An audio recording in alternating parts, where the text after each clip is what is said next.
Tak hanya sebagai tempat memohon kesejahteraan, di Pura Pabean juga kerap dijadikan tempat melukat dan memohon kesembuhan bagi pemedak yang nangkil. Mereka menggunakan air suci yang ada di sumur petak sebagai tempat melukat untuk pengobatan.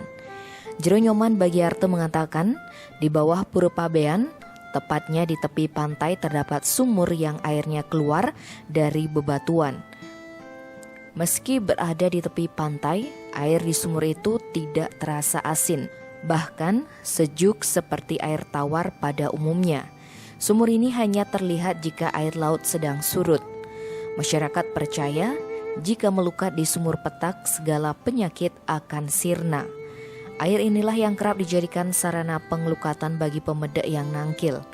Pemedak yang nangkil untuk memohon air suci ini pun tak hanya dari pelosok Bali.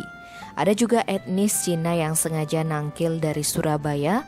Tak mengherankan saat Pujo Wali maupun perayaan Imlek, pura ini selalu ramai didatangi oleh orang Cina untuk sembahyang.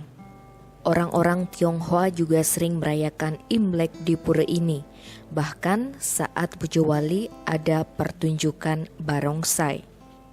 Saat ada kerauhan, biasanya menggunakan bahasa Cina karena di pura ini berstanah nakoda kapal asal Cina.